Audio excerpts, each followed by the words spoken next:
আপনি যদি বলেন প্রথম ইনিংস, তাহলে আমরা কি ধরবো যে দ্বিতীয় ইনিংস আরো 6 মাসে শেষ হয়ে যাবে?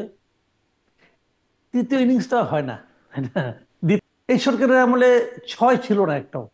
না মানার ইতিহাস, আমাদের সংস্কৃতি, আমাদের অভিজ্ঞতা তাই বলছে। এত সময় ক্ষেপণ করে, অর্থ খরচ করে, এত পড়াশোনা, 1500 পৃষ্ঠার পড়াশোনা করে তারপর কি হবে? ফলাফলটা কি হবে?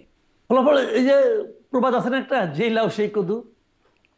আপনি মাঠ প্রশাসনে যে কোনো জায়গায় যান, ডিসি ইউএনও জিজ্ঞাসা করে দেখেন, থানা ওসি জিজ্ঞাসা করে দেখেন, সব জায়গায় এই স্টুডেন্টরা যে কিন্তু হাত গলাচ্ছে। কে কি দিল, কে পানি দিল, কে লাঠি দিল, জিআই পাইপ দিল, এই নিয়ে নানান রকম কৃতিত্ব দাবি করা হচ্ছে। ছাত্র রাজনীতি চলবে না এটা বলতেছে কারা? বৈষম্যবিরোধী ছাত্র আন্দোলন। যখন তারা বলতেছে, তখন আবার মধুর ক্যান্টিনে বসে 2 দিন আগে তাদের নতুন ছাত্র সংগঠন গঠনের ঘোষণা দিচ্ছে। ওই যে কৃষ্ণ করলে লীলা আর আমি করলে লুচ্চামি না। আপনি যদি আমাকে বলেন এই আন্দোলনের মাস্টার মাইন্ড কে ছিল, মানে এককভাবে যে আপনি সবচেয়ে বেশি ক্রেডিট দিতে চান, যে আমি একজন ব্যক্তিকে সবচেয়ে বেশি ক্রেডিট দিব এই পট পরিবর্তনের জন্য, তাহলে আমি সেই ক্রেডিটটা দিব শেখ হাসিনাকে। আসিফ মাহমুদ বলেছে যারা অন্যায় করেনি, কোনো অপরাধ করেনি, তারা নির্বাচন করতে পারবে মাপ চেয়ে। আমি অন্যায় করিনি, আমি মাপ চাবো কেন? আওয়ামী লীগ পাট গাছ না যে আপনি টান দিয়ে উঠে ফেলেন, আওয়ামী লীগ বট গাছ। শেখ হাসিনা রাজনীতি বাংলাদেশে শেষ। এক লোক ডায়লগ দিত না ওবায়দুল কাদের নামের, এতগুলি নেতা কর্মীকে অরক্ষিত অবস্থায় রেখে পালিয়ে গেছে, কই আইভির মধ্যে পালায় যায় নাই। আপনি কি বিকল্প দেখেন? মানে ডক্টর ইউনূস সরকারের বিকল্প কি আবার নির্বাচনের আগে? নির্বাচনের সময়, নির্বাচনের 3 মাস আগে নতুন একটা তত্ত্বাবধায়ক সরকার আসবে। প্রশ্ন হবে লাগামহীন। জানতে চাই, জানাতে চাই এই সময়ের পালস অফ পলিটিক্স। অন্তর্বর্তী সরকারের পার হচ্ছে 6.5 মাস। জাতীয় ঐক্যমত কমিশনের বৈঠকে প্রধান উপদেষ্টা ডক্টর মোহাম্মদ ইউনূস বলেছেন, প্রথম ইনিংস শেষ, এখন শুরু দ্বিতীয় ইনিংস। কেমন গেল প্রথম ইনিংস? আর দ্বিতীয় ইনিংস শেষে কবে হবে নির্বাচন? সেটি কি ডক্টর ইউনূস সরকারের অধীনেই হবে? একদিকে যখন ঐক্যমত গঠনে গঠিত হয়েছে জাতীয় ঐক্যমত কমিশন, তখন দৃশ্যত বেড়েই চলেছে অনৈক্য।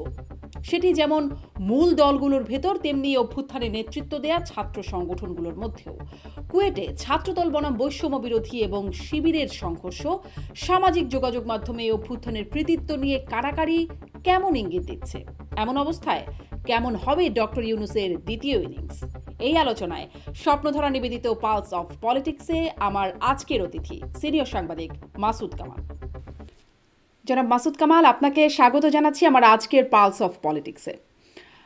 আমি শুরু করব এই জায়গাটা দিয়ে যে 6 মাসের উপরে, 6.5 মাসের মতো সরকারের পার হলো এবং সম্প্রতি জাতীয় ঐক্যমত কমিশন গঠিত হয়েছে। সেই কমিশনে ডক্টর মোহাম্মদ ইউনূস প্রধান উপদেষ্টা, তিনি বলেছেন প্রথম ইনিংস শেষ হয়েছে, দ্বিতীয় ইনিংসের শুরু হলো। আপনার কাছ থেকে একটু এই মূল্যায়ন জানতে চাই 6.5 মাসের মাথায় এসে, যে প্রথম ইনিংসটা কেমন গেল, দ্বিতীয় ইনিংস, প্রথম ইনিংসের অভিজ্ঞতা থেকে কেমন মনে হচ্ছে, দ্বিতীয় ইনিংস কেমন যাবে? আরও একটু যদি স্পষ্ট করে বলি, কি কি পরিবর্তন এলো, ইতিবাচক পরিবর্তন কি কি এলো, নেতিবাচক পরিবর্তন কি কি হলো, আর কি কি অপরিবর্তিত রয়ে গেল, আপনার একটা বিশ্লেষণ। দেখেন, প্রথম 6 মাসে উনি যদি বলেন প্রথম ইনিংস, তাহলে আমরা কি ধরবো যে দ্বিতীয় ইনিংস আরো 6 মাসে শেষ হয়ে যাবে? তৃতীয় ইনিংসটা হয় না, তাই না? দ্বিতীয় ইনিংসই হয়। তাহলে কি আমি তাহলে ধরবো যে আরো 6 মাস পরে এই সরকারের আয়ু শেষ হয়ে যাবে? তা তো বোধহয় হবে না। উনি বলার জন্য বলেছেন, আমি ওটাকে সিরিয়াসলি নিইনি, আমি ওটাকে শোনার জন্য শুনেছি। উনি বলেন ভালো, সুন্দর করে গুছিয়ে বলেন, সুন্দর সুন্দর উপমা দেন। আমরা শ্রোতা হিসেবে মন্দ নই, আমরা শুনি। তো প্রথম ইনিংস ওটা যেটাকে বলেছেন, সেখানে আমি একটা মানে এলোমেলো সরকার দেখেছি। সেই ইনিংসটা উনি খুব ভালো করেছেন এমনটা আমার কাছে মনে হয়নি। এই কারণে মনে হয়নি, রানও বেশি উঠেনি এবং দর্শকরা যে খুব একটা খুশি হয়েছে তার রান দেখে, আমার কাছে তাও মনে হয়নি।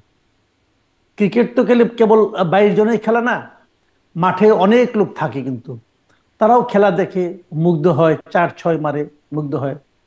এই সরকারের আমলে 6 ছিল না একটাও, মানে ওভার বাউন্ডারি মারার মতো ওনাদের কোনো কিছু ছিল আমার কাছে এরকম মনে হয় নাই।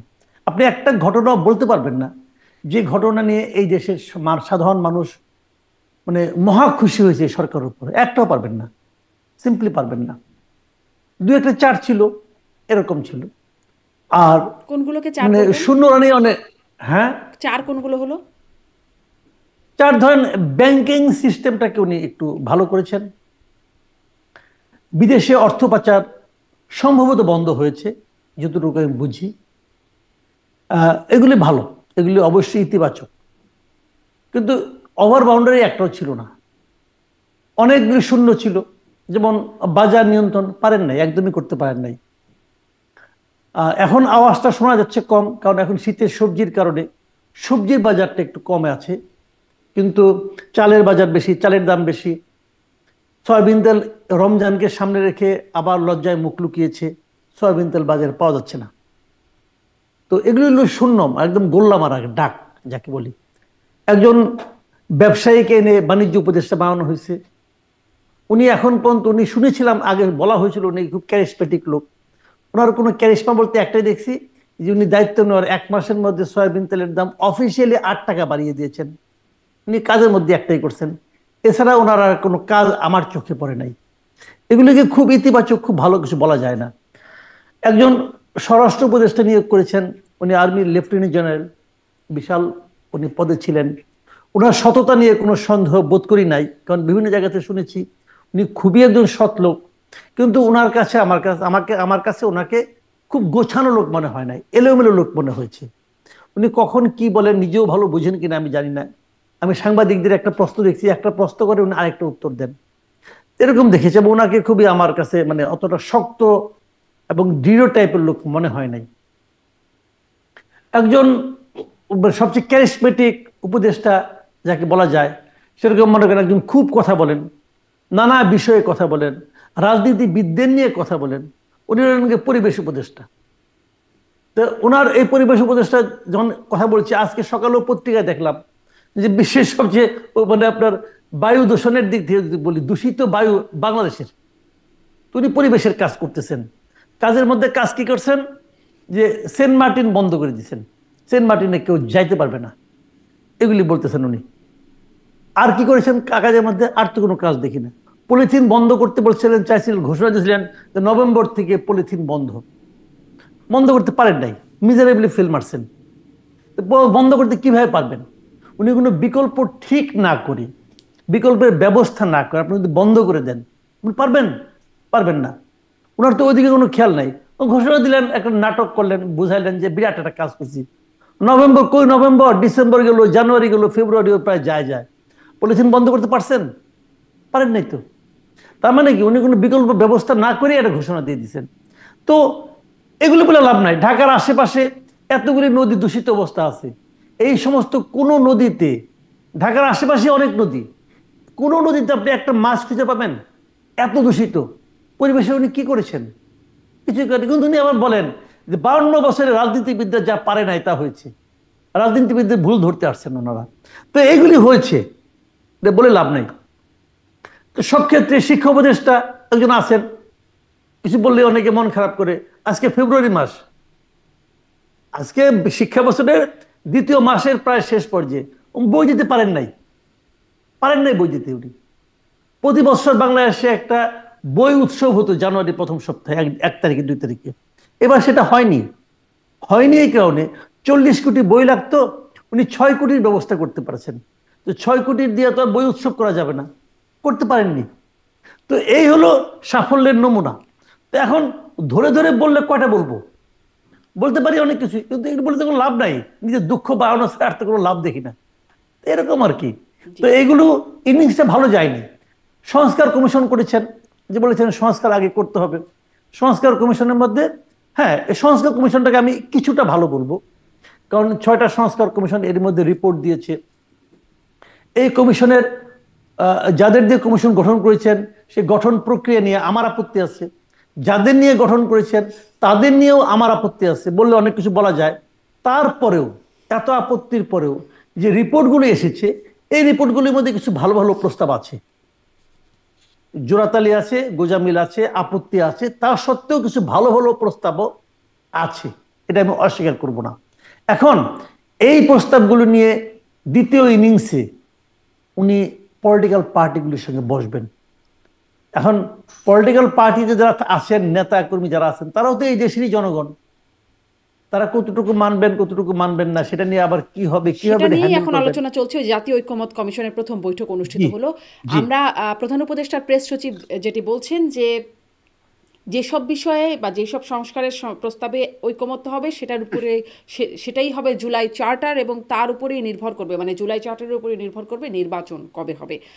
এটা থেকে আসলে কি বার্তা পাচ্ছেন? সমস্ত রাজনৈতিক দল ঐক্যমত্য হবে, সেটার উপরে জুলাই চার্টার হবে, জুলাই চার্টারের উপর নির্ভর করবে নির্বাচন কবে হবে। কি বুঝতে পারছেন? দেখেন, প্রধান উপদেষ্টার এই যে সচিব যিনি আছেন, তথ্য সচিব, আগে ছিলেন সচিব, এখন হচ্ছেন সিনিয়র সচিব। এর মধ্যে এত কাজ দেখাইছেন, ওনাকে সিনিয়র সচিব পদে পদোন্নতি দেওয়া হয়েছে। আমার তো মনে হয় উনি বিতর্ক ছাড়া আর কিছু তেমন তৈরি করতে পারেন নাই, এটা হলো আমার ধারণা। অনেক বিতর্কিত কথাবার্তা ওনার মুখ দিয়ে বেরিয়েছে। এখন উনি যে জুলাই চার্টারটা বলতেছেন, এই জিনিসটা কি রে ভাই, এটি তো আমার কাছে ক্লিয়ার না। সংস্কারের সঙ্গে, সংস্কার প্রস্তাবের সঙ্গে, সংস্কার প্রস্তাব একমত হওয়া না হওয়ার সঙ্গে জুলাই চার্টারের সম্পর্কটা কোথায়? চার্টার জিনিসটা কি? মানে আপনি যেটাকে জুলাই ঘোষণা বলছিলেন, ছাত্ররা বলছিল এটা যারা জুলাই প্রোক্লেমেশন তারা করতে চাচ্ছে, প্রোক্লেমেশন অফ রেভলিউশন, গাল ভরা নাম করতে চেয়েছিল, সেটা তো এখনো হয়নি। ওটা আদৌ আলোর মুখ দেখবে এরকম মনে হয় না আমার। তো ওটা কিন্তু দরকার ছিল, আমি মনে করি এটা দরকার। ছাত্রদের এই দাবিটা কিন্তু আমার কাছে প্রয়োজনীয় মনে হয়েছিল। কেন মনে হয়েছিল সেটা আমি বলি। একটা সময় কিন্তু যা কিছু করছে এই গভর্নমেন্ট, তার এক ধরনের আইনগত বৈধতা দরকার হতে পারে। সব দিনই তো এই দিন না, শীতকাল শেষ করে তো গ্রীষ্মকাল আসে। আর এটা বাংলাদেশ হলো 6 ঋতুর দেশ, ঘন ঘন ঋতু পাল্টায়, পরিবেশ পাল্টায়, মানুষের চিন্তা পাল্টায়। তো এক সময় তো প্রশ্ন উঠতে পারে, সেই প্রশ্নের জবাবটা এই প্রোক্লেমেশনের মধ্যে দেওয়া যেত। সেটা কিন্তু তারা করেনি, পলিটিক্যাল পার্টিগুলো করেনি, কেউ করেনি। তারপরে এখন তারা এই সংস্কারের মাধ্যমে তারা কি খুঁজতে চাচ্ছে? এই সংস্কার প্রস্তাবের সঙ্গে তো ওই প্রোক্লেমেশনের কোনো সম্পর্ক নাই। ওই প্রোক্লেমেশনের যে উদ্দেশ্য ছিল, সেই উদ্দেশ্য তো সংস্কার প্রস্তাবের একমত হওয়া না হওয়ার উপর নির্ভর করবে না। সংস্কার প্রস্তাবগুলি বিভিন্ন 6টা খাত, আলাদা আলাদা খাত, কিন্তু এই প্রত্যেকটা খাত নিয়ে তারা আলোচনা করবে। মানে ভবিষ্যতের বাংলাদেশে এই খাতগুলির চেহারা কেমন হবে, তারা সেটা নিয়ে কথা বলবে। সেই কথা বলাটা বাস্তবে কতটুকু ঐক্যমতের মাধ্যমে হতে পারবে, এটা নিয়ে আমার মনে বিস্তর সন্দেহ আছে। তাহলে কি এটা শুরু নির্বাচনটা হওয়া কবে হবে হলে সেটা আপনি নিয়েও বুঝতে পারবেন। সন্দেহ থাকছে? কারণ প্রেস সচিবের বক্তব্য যে জুলাই চার্টারের উপরেই নির্ভর করবে নির্বাচনের দিন বা নির্বাচন কবে হবে সেই তারিখ। জুলাই চার্টারটাকে আমি আমি কিন্তু আসলে বুঝিনি। আমি আসলে জুলাই চার্টারের মিনিংটা উনি কি বোঝাতে চেয়েছেন আমার কাছে আসলে ক্লিয়ার না। কিন্তু নির্বাচনের দিন নির্ভর করবে কিসের উপর সেটা আমি বলি আপনাকে। নির্বাচনটা এই বছর হবে আমার ধারণা। কারণ প্রধান উপদেষ্টার সঙ্গে বিএনপির যে মিটিংটা গত সপ্তাহে হলো, সেখান থেকে বেরিয়ে এসে মির্জা ফখরুল ইসলাম আলমকে কিন্তু বলেছেন স্পষ্ট করে যে তাকে প্রধান উপদেষ্টা বলেছেন যে ডিসেম্বরে নির্বাচন হবে। এই ধরনের একটা কথা কিন্তু মির্জা ফখরুল উচ্চারণ করেছেন। সেই উচ্চারণটাকে আমি গুরুত্ব দিচ্ছি। এবং যদি ডিসেম্বরে ইলেকশন হয়, তার আগে এগুলো নিয়ে আলোচনা হবে। আমার ধারণা আলোচনা 3 মাসের মধ্যে আপনি একটা ফল পেয়ে যাবেন। এবং সেই ফলটা কতটুকু সুখকর হবে, এটা নিয়ে নানা ধরনের প্রশ্ন আসবে আমার ধারণা।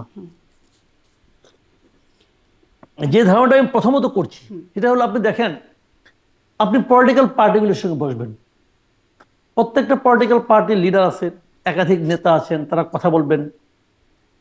বিএনপিও তো আছে, বিএনপি তো একটা বড় দল। এবং বিএনপি কিন্তু আজ থেকে 2 বছর আগে তাদের 31 দফা ওনারা দিয়েছেন। এবং 31 দফা দিয়ে কিন্তু ওনারা বসে থাকেননি। ওনারা 31 দফা সারা দেশে ওনাদের নেতা কর্মীর মাধ্যমে এটা নিয়ে মানে ছড়িয়ে দিয়েছেন মানুষের সঙ্গে। এমনকি তারা পাঠচক্রের মতোও করেছেন। এবং এরকম অনেকগুলো পাঠচক্রে তারেক রহমান নিজেও কিন্তু ভার্চুয়ালি উপস্থিত ছিলেন। মানে উনিও বুঝিয়েছেন যে 31 দফার মধ্যে ওনারা কি করতে চান। এবং এটা পলিটিক্যাল পার্টির এটাই কাজ, আসলে পলিটিক্যাল পার্টি এগুলি করবে। তো তারা কিন্তু অপেক্ষা করে নাই যে এই সংস্কার প্রস্তাবগুলি কি আসে, যেটা নাকি তত্ত্বাবধায়ক সরকার করেছেন, যেটাকে আমি অনেকটা এনজিওদের করা সংস্কার প্রস্তাব বলি, এনজিও নির্ভর সংস্কার প্রস্তাব যেগুলোকে আমি বলি আর কি, সেই সংস্কার প্রস্তাবগুলো কি আসবে কি না আসবে এর জন্য কিন্তু বিএনপি অপেক্ষা করেনি।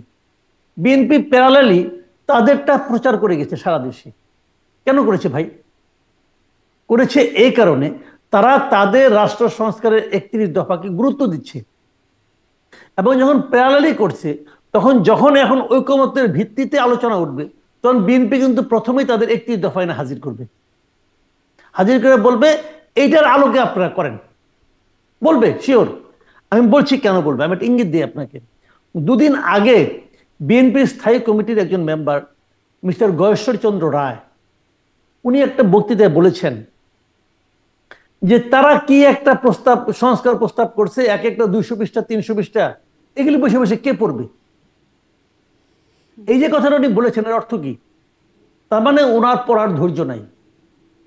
গয়েশ্বর রায় কিন্তু ছোটখাটো নেতা না, ওনাদের স্থায়ী কমিটি, ওনাদের সর্বোচ্চ বডি, তার মেম্বার। তার মানে স্থায়ী কমিটির কেউ এই সংস্কার প্রস্তাবগুলি পড়বে না। 6টা সংস্কার প্রস্তাব, এক একটা যদি 200-300 পৃষ্ঠা হয় এভারেজ, গড়ে যদি আপনি 200 পৃষ্ঠা ধরেন অথবা 250 পৃষ্ঠাও ধরেন, তাহলে 6টা আপনার প্রস্তাবে কত পৃষ্ঠা হবে? 1500 পৃষ্ঠা। এই 1500 পৃষ্ঠা তারা কেউ পড়বে না। এবং তারা যে পড়া, এইভাবে তো পড়ার দরকার নাই, তারা তো এক একটা করে গ্রুপ করে দিতে পারে যে এই তুমি সংবিধান সংস্কার প্রস্তাবগুলি পড়ো তোমরা 3 জনে মিলে মিলে এখানে চুম্বক পয়েন্টগুলো আমাদেরকে দেখাও, কোন কোন জায়গায় আমাদের রাজনীতির সঙ্গে যায় না সেগুলো আমাদেরকে চিহ্নিত করে দাও, আমরা তারপর সবগুলি নিয়ে একসঙ্গে বসি। ওনারা সেটাও করছে বলে আমার জানা নেই। একটা বেসিক প্রশ্ন, এটা আসলে অনেক দিন ধরেই জিজ্ঞাসা করা হচ্ছে, প্রশ্নটা আছে যে এই যে এত পড়াশোনা, এত প্রস্তাবনা, এগুলো দিয়ে একটা ঐক্যমত যদি হয়ও তাহলে সেটির বাস্তবতাটা কি? মানে অতীতের অভিজ্ঞতা যেটা বলে যে এই ধরনের অনেক ভালো ভালো সুপারিশ আসছে, সংস্কার প্রস্তাবনা আসছে, সেগুলো তারা বলেছে কিন্তু মানেনি। প্রতি বছর মানে নির্বাচনের আগে রাজনৈতিক দলগুলো নিজেরা আবার ইশতেহার দেয়, প্রতিশ্রুতি দেয়, সেগুলোও তারা মানে না। তো তারা তো না মানার ইতিহাস, আমাদের সংস্কৃতি, আমাদের অভিজ্ঞতা তাই বলছে। এত সময় ক্ষেপণ করে, অর্থ খরচ করে, এত পড়াশোনা, 1500 পৃষ্ঠার পড়াশোনা করে তারপর কি হবে? ফলাফলটা কি হবে?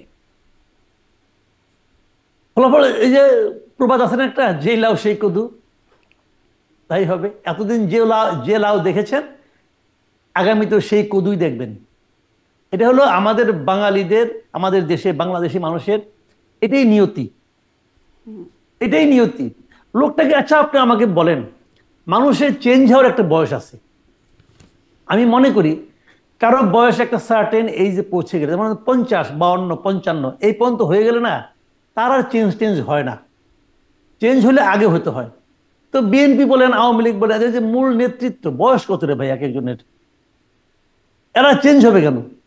আগে যে বিএনপির নেতৃত্ব দেখেছেন এই নেতৃত্বই আছে, আগে যা করেছে এখনো তাই করবে, তাই করবে রে ভাই, কোনো চেঞ্জ পাবেন না আপনি। এখন ছাত্ররা যে নতুন দল করছে তাদের তো একটা বয়স আছে, তারা তো মানে চেঞ্জ হবার মতো বয়সে আছে, কিন্তু তারা কি সঠিকভাবে মানে চেঞ্জটা কি সঠিক চেঞ্জ তাদের মধ্যে হচ্ছে?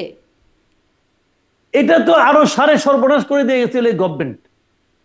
আমি তো এই দলটাকে নিয়ে খুব আশাবাদী ছিলাম যে ছাত্ররা আন্দোলন করেছে, তারা একটা দল করবে, আমি আশাবাদী ছিলাম আমি। কিন্তু এই দলটার মেরুদণ্ড, এই দলটার নৈতিক মেরুদণ্ড এই সরকার ভেঙে দিয়েছে একদম।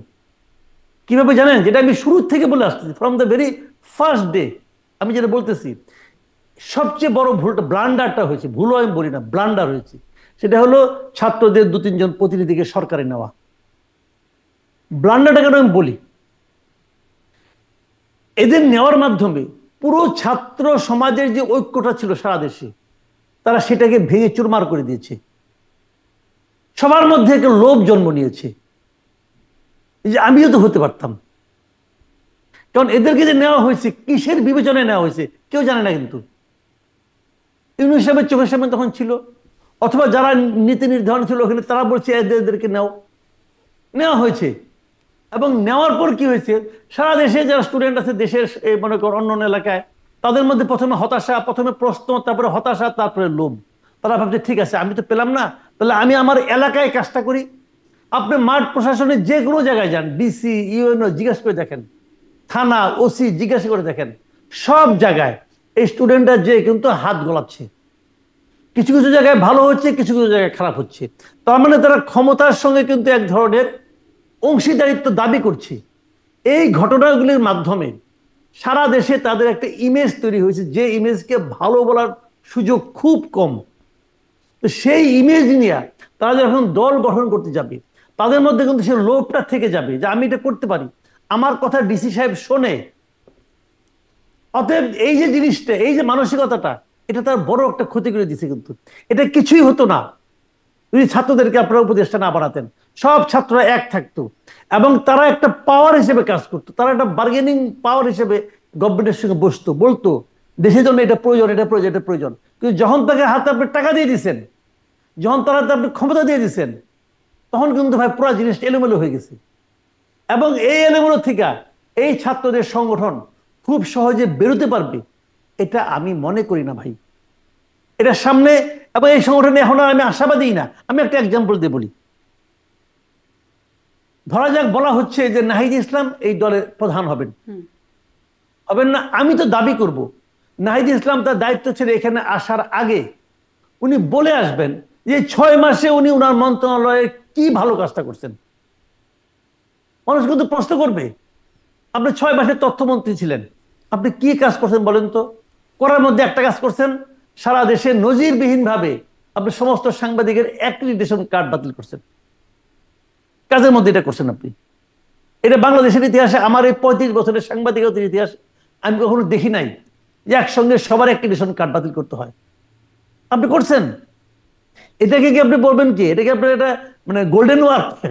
হ্যাঁ, এটা কি আপনার সোনালী কাজ একটা? আরেকটা তথ্য একটু জিজ্ঞাসা করি আপনার কাছে সাংবাদিক হিসেবে, যদিও যে প্রসঙ্গটা কথা বলছিলাম তার বাইরে, যে মানে কি করছেন স্যার, যেই ফর্দ আপনি বলছেন সাংবাদিকদের নামে অনেক মামলা, এবং এই মামলাগুলোর অনেক মানে সবার নামে গণহারে হত্যা মামলা, যেটির কথা প্রধান উপদেষ্টাও বলছেন এগুলো আগের চর্চা, আগের আইনের মানে আগের একটা চর্চার ফসল তিনিও বলছেন, এবং আইন উপদেষ্টা তিনি বলেছেন যে বিষয়টাতে বিব্রতকর, এই মানে এইভাবে মামলা, ঢালাও মামলা, এগুলো বিব্রতকর। কিন্তু তথ্য মন্ত্রণালয় থেকে তথ্য উপদেষ্টা বলেছিলেন যে তা মানে যারা হয়রানির শিকার হচ্ছেন সাংবাদিকরা, তারা যেন সেই বিষয়টি জানান তথ্য মন্ত্রণালয় এবং তারা তার উপরে ব্যবস্থা নেবেন। কিছু হয়েছে সাংবাদিক হিসেবে, আপনি জানেন যে এই ধরনের কোনো কাজ এগিয়েছে?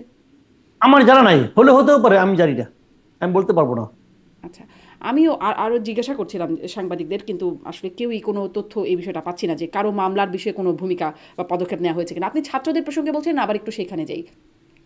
কুয়েটে আমরা দেখছি ছাত্রদল, বৈষম্য বিরোধী ছাত্র আন্দোলন, শিবির এর সংশ্লিষ্টতাও আছে, তাদের মধ্যে কি সংঘর্ষ সেটি নিয়ে গণমাধ্যমে শিরোনাম হচ্ছে।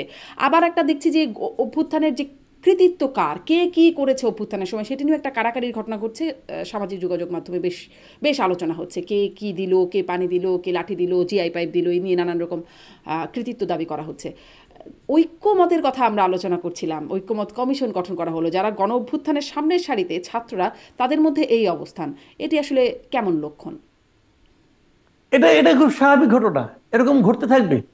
শুনেন, যাদের যাদের মারামারি হলো, এই ছাত্র দল বলেন, ছাত্র আপনার বামপন্থীরা বলেন, অথবা আপনার শিবির বলেন, অথবা ছাত্র শক্তি বলেন, বৈষম্য বিরোধী ছাত্র আন্দোলন বলতে তো কিছু নাই রে ভাই।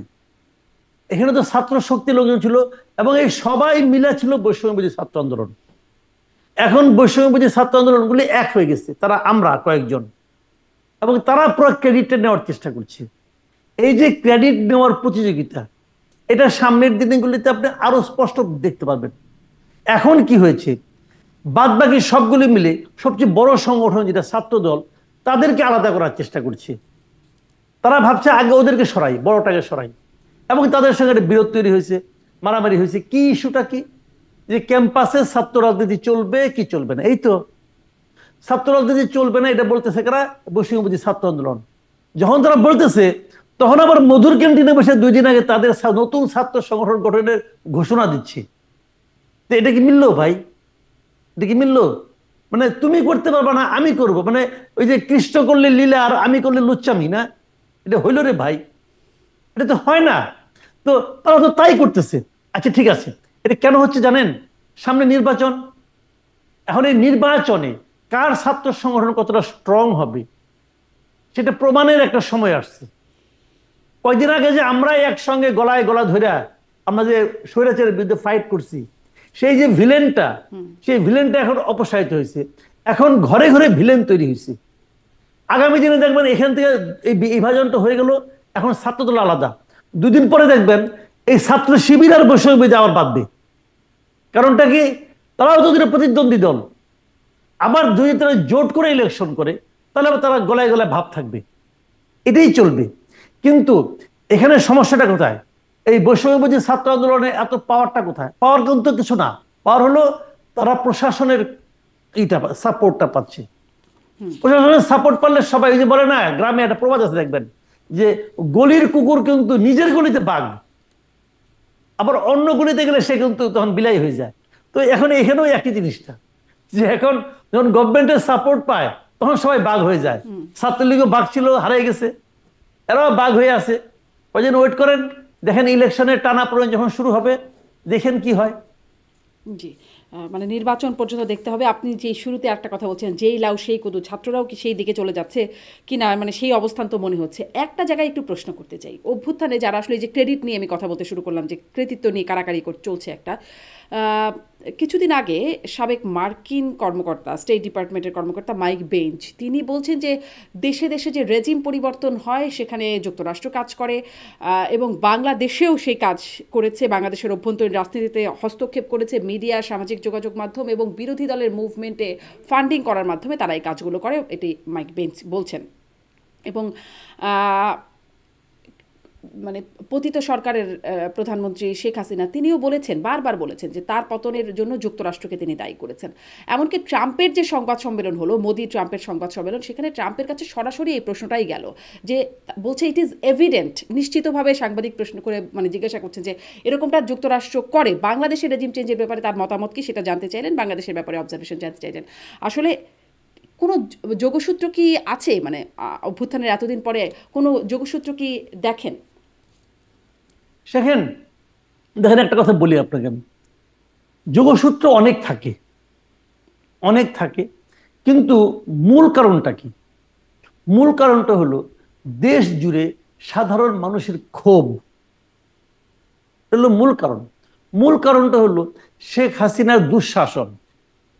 আপনি যদি আমাকে বলেন এই আন্দোলনের মাস্টার মাইন্ড কে ছিল, মানে এককভাবে যে আপনি সবচেয়ে বেশি ক্রেডিট দিতে চান, যে আমি একজন ব্যক্তিকে সবচেয়ে বেশি ক্রেডিট দিব এই পট পরিবর্তনের জন্য, তাহলে আমি সেই ক্রেডিটটা দিব শেখ হাসিনাকে। উনি সেই ব্যক্তি যার একক কিছু সিদ্ধান্তের কারণে এই পট পরিবর্তন সম্ভব হয়েছে, আর কেউ নাই। আর সবারই সমান দায়িত্ব ছিল, সবাই সমানভাবে রাখছে। এখন হয় কি, ওই দিন আমাকে বলতেছিল যে এই যে আন্দোলনের কর্মসূচিগুলি দেওয়া হয়েছে, সবগুলি কর্মসূচি দেখবেন আপনার ইংরেজি নাম, ঢাকা ব্লকেড, কমপ্লিট শাটডাউন, এবং এখনো দেখবেন তাদের মধ্যে ইংরেজি নামের প্রতি একটা প্রীতি কাজ করে কিন্তু। এবং তারা বলছিল যে ইংরেজি নামগুলি একটা বড় প্রভাব বিস্তার করছে।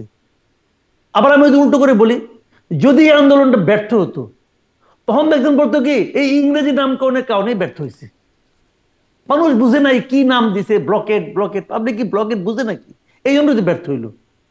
এখন এটা হলো কি, যে সাফল্যের কোনো যুক্তি লাগে না, যখন সফল হয়ে যায় তখন দেখবেন ছোটখাটো ঘটনা ওইটাও যুক্তি, ওইটাও একটা বিরাট যুক্তি কিন্তু, বুঝছেন না? এই আপনি ধর, আমি একটা ছোট একটা এক্সাম্পল দিয়ে বলি আপনাকে। দেখেন শ্রীকৃষ্ণ উনি ননি চুরি করেছিল, এখন ওইটাও কিন্তু একটা বিরাট ঘটনা, উনি ননি চুরি করেছে।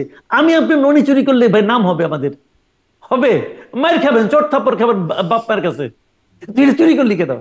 কিন্তু যেহেতু কৃষ্ণ করেছে, অতএব ওটা খুব একটা বিরাট ঘটনা, কিন্তু উনি ননি চুরি করেছে। তো এখন এখানেও ঘটনাগুলো এভাবে ঘটে, যে ঘটনা ঘটে গেছে। এখন এই ঘটনার ক্রেডিট, এই ঘটনার সাফল্যের কারণ কত রকম যে হবে, এটা কোনো এই শেষ নাই। সামান্য ছোটখাটো পদক্ষেপে দেখবেন এটা বিরাট ঘটনা। তো এই জন্য বললাম যে সাফল্যের কোনো ব্যাখ্যা লাগে না। কিন্তু এটাকে তো সাফল্য হিসেবে যুক্তরাষ্ট্র তো, যেমন ট্রাম্প খুব স্বাভাবিকভাবে অস্বীকার করেছেন যে না, ডিপ স্টেটের কোনো ভূমিকা নাই বা যুক্তরাষ্ট্রের কোনো ভূমিকা নেই। ট্রাম্প তো ততটুকুই অস্বীকার করেন, ট্রাম্পের যে ফর্মুলা, ট্রাম্প তো ততটুকু অস্বীকার করবেন। আপনি ডিপ স্টেট, এটাকে গভর্নমেন্ট, কোনো গভর্নমেন্ট স্বীকার করবে? একদমই না। ডিপ স্টেট সে স্বীকার করবে কেন? কেন করবে? বুঝছেন না? এইগুলোই তো হয় ভাই আমাদের সোসাইটিতে। অনেক সময় দেখবেন আপনি যে 3.5 বছর ধরে প্রেম করেছে, তারপর বিয়ে করছে, পরে বলে কি যে আমি তো চিনতাম না, বাবা মা পছন্দ করে বিয়ে করেছে, বলে কিন্তু রে ভাই। তো ওই ডিপ স্টেট আর কি, ডিপ স্টেটের মাধ্যমে একটা সম্পর্ক ছিল, পরে কিন্তু আমি কিছু জানি না, আমার বাবা মা করাইছে। তো এইটা এরকম। তো ডিপ স্টেটের ঘটনা কিছু শুনেন, শেখ হাসিনা তো একটা প্রাইম মিনিস্টার ছিলেন, তাই না? ওনার তো অনেক ধরেন আপনার গোয়েন্দা বাহিনী ছিল, ওনার অনেক কিছু ছিল। উনি জাতীয় সংসদে দাঁড়িয়ে বলেছেন যে আমেরিকা আমাকে ফেলে দিতে চায়, বলেছেন তো ভাই। একটা দেশে প্রাইম মিনিস্টার বলেছেন, বিবিসি কে ইন্টারভিউ দিতে যে সরাসরি বলেছেন আমেরিকা আমাকে ফেলে দিতে চায়, বলেছেন তো। তো উনি কি কিছুই বুঝেন নাই? হাওয়ার উপর বলেছেন? এটা হয় না, কিছু না কিছু বুঝেছেন, নানাভাবেই অনেক ঘটনা ঘটেছে, চাপ এসেছে, বলেছেন। কাজে ডিপ স্টেট এটা তো আর এই শব্দগুলি তো আজগুবি না, এমন তো না এই শব্দগুলি পৃথিবীতে কেউ কখনো শুনে নাই, হঠাৎ করে হয়ে গেল, তা তো না রে ভাই। এর তো প্রয়োগ আছে। যেমন পাকিস্তানে ইমরান খানের পতন কেন ঘটলো? আপনি বললেন এনে আমেরিকার ভূমিকা আছে, বলতে পারেন, আপনি বলেন ডোনাল্ড লুর ভূমিকা আছে, বলেন আপনি, অসুবিধা নেই, কোনো প্রমাণ করতে পারবেন? বন্ধ করতে পারবেন না তো। বাট সবাই জানে কি হতে পারে। তো এরকম এখানেও ঘটেছে, কিন্তু কেউ কি স্বীকার করবে? আমেরিকা স্বীকার করছে পাকিস্তানের ঘটনাটা? স্বীকার তো করে নাই, এটা কেউ স্বীকার করে না। কাজেই কিছুর আগে অনেক কিছুই ছিল, বাট মূল ঘটনা হলো যে জনগণের ক্ষোভ ছিল। আপনি যদি জনগণের ক্ষোভটা প্রশমিত করতে পারতেন, তাহলে এগুলি কোনোটাই কার্যকর হতো না। জনগণের ক্ষোভ ছিল, অন্য অন্যগুলি সাইড হিসাবে কাজ করছে। আচ্ছা, তার মানে এই বিষয়গুলো আসলে সাইড, ডিপ স্টেটের ভূমিকা, এগুলো সাইড হিসেবে কাজ করতে পারে বলে আপনি বলছেন। হ্যাঁ, এগুলো এগুলো গুরুত্বপূর্ণ ছিল, একদম উড়িয়ে দেওয়ার মতো না, সবই ছিল। কিন্তু যদি জনসমর্থন থাকতো, তাহলে হয়তো এগুলি এভাবে কাজ করতো না। মানে মাইক বেঞ্চের যে কথা, সাক্ষাৎকার, তাতে বোঝা যাচ্ছে যে জনসমর্থনকে ওদিকে দেওয়ার জন্য মিডিয়ায়, সামাজিক যোগাযোগ মাধ্যমে, বিভিন্ন গানের মাধ্যমে, সংস্কৃতির মাধ্যমে, মানে জনগণকে একদিকে মুভ করানোর জন্য মানে এই ডিপ স্টেট বা এরা, যুক্তরাষ্ট্র কাজ করে। সেটা করতে পারে, সেটা যে করতে পারে না এবং তারা যে ইনভেস্ট করে না তা না, পৃথিবীর সব জায়গায় করে এগুলো, নানাভাবে মানে জনমত গড়ে তোলার ক্ষেত্রে তারা একটা ভূমিকা রাখে। কিন্তু সেই ভূমিকাগুলো অর্থহীন হয় তখন যখন নাকি তার সঙ্গে বাস্তবতার কোনো মিল না থাকে। শেখ হাসিনার শাসনামলের শেষ দিকে আপনি বলেন ভাই, কোন বাস্তবতাটা আপনার জন্য আরামদায়ক ছিল? বলেন আপনি, ওনার কোন কাজটা আপনার জন্য আরামদায়ক ছিল? একজন প্রাইম মিনিস্টার বলতেছেন বিদ্যুৎ নিয়ে আলোচনা হচ্ছে, উনি বলতেছেন তাহলে বিদ্যুৎ বন্ধ করে দেয়, এখন বুঝবা কেমন লাগে। এখন প্রাইম মিনিস্টার বিদ্যুৎ বন্ধ করে দিবেন কোন এখতিয়ারে? এটা কি ওনার বাবার বিদ্যুৎ নাকি? ওনার টাকায় আসছে, আমার টাকায় আপনি করছেন, তার মধ্যে আবার চুরি করছেন, এখন আপনি ভাব দেখাচ্ছেন বিদ্যুৎ বন্ধ করে দিবেন। এই যে বিষয়গুলো, একদম সাধারণ মানুষ সেও কিন্তু অপমানিত বোধ করছে যখন উনি বলেছেন যে আমার বাবা দেশটাকে স্বাধীন করেছে। তখন যে শহীদ মুক্তিযোদ্ধার ফ্যামিলি, তারা অপমানিত বোধ করছে, আমার ছেলে মারা গেল আর আপনার বাবা দেশ স্বাধীন করে দিল। এই দেশটা তো একজনের স্বাধীন করে নাই, এই দেশটা সম্মিলিতভাবে স্বাধীন করেছে। অনেক লোকের রক্ত গেছে, অনেক লোকের ইজ্জত গেছে, অনেক লোকের বাড়ি গেছে, ঘর গেছে। আপনার কি গেছে? স্বাধীনতা যুদ্ধের শেখ হাসিনার পরিবারে কি ক্ষতি হয়েছে বলেন? তাদের বাড়িতে তো 2টা প্রাপ্তবয়স্ক নারী ছিল, সে ছিল, তার বোন ছিল। কেউ রেপ হয়েছে? হয় নাই তোরে ভাই। কেউ মারা গেছে? যায় নাই তোরে ভাই। This was reality. আপনি ওর যতভাবেই দেখেন, কিন্তু কাজেই আপনি যখন মানুষকে সম্মান করবেন, মানুষ আপনাকে সম্মান করবে। আপনি যখন মানুষকে অপমান করবেন, মানুষ আপনাকে ঘৃণা করবে। এটাই রিয়েলিটি, এটা সারা দুনিয়ার রিয়েলিটি। জি, মানে এই রিয়েলিটিরই একটা পরিণাম হচ্ছে এই অভ্যুত্থান বা এর পতনের পেছনে অবধারিতভাবে এর সাথে ডিপ স্টেট এবং সবকিছুরই একটা ভূমিকা, যোগাযোগ থাকতে পারে। সবকিছু মিলিয়ে থাকতে পারে, কিন্তু মূল ঘটনা হলো এটা, স্পষ্ট এই দেশের ঘোষণা। মানুষ ক্ষুব্ধ ছিল। জি, মানে ক্ষোভটা একদম বাস্তব, তারপরে আরও সাথে যা যা আছে সেগুলো যোগ হয়েছে। এই যে আমি যেই সংবাদ সম্মেলনে আসলে ট্রাম্পকে এই প্রশ্নটা করা হলো, সেখানে ওই বিষয়টা নিয়ে অনেক আলোচনা হয়েছে। তারপরে একটু আপনার কাছ থেকে শুনতে চাই যে বাংলাদেশ প্রশ্নে তিনি বললেন যে মোদির উপর ছাড়ছেন, এবং তিনি যে বললেন যে মোদি দীর্ঘদিন ধরে এটি নিয়ে কাজ করছেন, বাংলাদেশ নিয়ে কাজ করছেন। মোদি কি কাজ করছেন বাংলাদেশ নিয়ে দীর্ঘদিন ধরে? এটা এটা খুব ইন্টারেস্টিং, কিন্তু এই পয়েন্টটা নিয়ে কেউ কিন্তু খুব একটা আলোচনা করে না, এবং প্রশ্ন আমি প্রথম শুনলাম আপনার কাছ থেকে। এটা খুব ইন্টারেস্টিং, কেন লোকে এটাকে মানে ইগনোর করলাম বুঝতে পারলাম না। ওই প্রশ্নের উত্তরে ট্রাম্প আসলে মোদিকে কিন্তু একভাবে ষড়যন্ত্রকারী হিসেবে কিন্তু চিহ্নিত করে দিয়েছেন। শত বছর ধরে কাজ করছে নাকি ইন্ডিয়া, ইন্ডিয়া নাকি 100 ইয়ার্স বলেছে, কিন্তু ইন্ডিয়ার ডিপ স্টেট নিয়ে এত বছর কাজ করছে কেন? এখন দুটো পয়েন্ট। এক নম্বর হলো, হয় ট্রাম্প এগুলি বুঝেই না, এবং এটা হওয়ার সম্ভাবনা বেশি। আমি মনে করি আপনার প্রেসিডেন্ট, আপনি এই দেশে আছেন এখন, আপনাদের প্রেসিডেন্ট নিয়ে বলতেছি, কিছু মনে করেন না। এই ভদ্রলোকের নলেজ লেভেল নিয়ে না আমার অনেক মানে মাঝে মাঝে মানে হাসতে ইচ্ছা করে, যে ওনার জ্ঞান গম্যি একটু কমই আছে। উনি খুবই মানে উনি বলে না যে সে একজন যে কোনো মানুষ, সে আসলে একজন যে কোনো মানুষ। প্রেসিডেন্ট হওয়ার জন্য যে জ্ঞানগম্যি থাকা লাগে, ওনার কর্মকাণ্ডে, ওনার আচরণে, ওনার মানে আপনার কি বলবো বডি ল্যাঙ্গুয়েজে, এই আমি কিছুই দেখি না, কিছুই দেখি না। মানে উনি যে কথাগুলি বলেছেন, এই কথাগুলি কোনো অর্থই হয় না আসলে। এবং আমার ধারণা কেন যেন উনি বাংলাদেশ সম্পর্কে খুব বেশি কিছু জানেন কিনা, এটা নিয়েও আমার সন্দেহ আছে। উনি হয়তো বলতে পারবেন না বাংলাদেশটা কোথায় আছে, আমার ধারণা। মানে ওনার সম্পর্কে আমি যতটুকু বুঝি, উনি আসলে আমেরিকা ছাড়া পৃথিবীর আর কোনো দেশ নিয়ে ভাবেন না। এটা তো উনি ওনার পলিটিক্স, ওনার তো ইলেকশনের সময় ওনার তো একটা স্লোগানও ছিল আমেরিকা ফার্স্ট, আমেরিকা ছাড়া আর কিছু দরকার নাই। যে কারণে উনি WHO থেকে নিজেকে বের করে নেন, যে কারণে উনি আপনার বিশ্ব জলবায়ু থেকে নিজেকে বের করে নেন, যে কারণে উনি USAID-কে বন্ধ করে দেন, সবই করেন। কারণ এইগুলো হলো উনি, এটাই হলো ট্রাম্প। কিন্তু যাই আমি তাকে বলি না কেন, সে যে আমেরিকার যুক্তরাষ্ট্রের সে যে প্রেসিডেন্ট, আমি অপছন্দ করতে পারি, আমি তো ইগনোর করতে পারবো না, তাই না? আমি তো অস্বীকার করতে পারবো না। তো উনি তো যা বলবেন সেটা যুক্তরাষ্ট্রের প্রেসিডেন্টই বলতেছেন, এবং সেই কথাটা উনি উচ্চারণ করেছেন মোদির উপস্থিতিতে, মোদির দিকে তাকিয়ে। এটা মোদির জন্য খুবই বিব্রতকর একটা প্রশ্ন, এবং বিব্রতকর একটা ইঙ্গিত।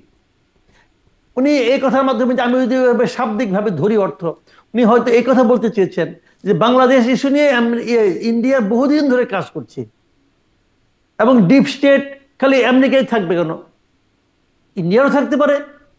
উনি এটাও ইঙ্গিত করতে পেরেছেন হয়তোবা। যদি উনি এটা করেন, যদি উনি বুঝে করেন, তাহলে এটা অর্থ হতে পারে। এই সবকিছুই আমি মনে করি ইন্ডিয়ার জন্য খুবই বিব্রতকর একটা। কিন্তু বিব্রতকর হবার পরেও শেষের দিকে তো আবার সবকিছু মোদির উপরেই ছেড়ে দিলেন। বললেন যেহেতু মোদি দীর্ঘদিন ধরে কাজ করছেন, ইন্ডিয়া শত শত বছর কাজ করছে, অতএব তিনি আসলে এই প্রসঙ্গটি মোদির উপর ছেড়ে দিচ্ছেন। মানে যা করছেন তাই ঠিক হচ্ছে, মোদির উপর ছেড়ে দেওয়া হলো। ব্যাপারটা এরকম কি?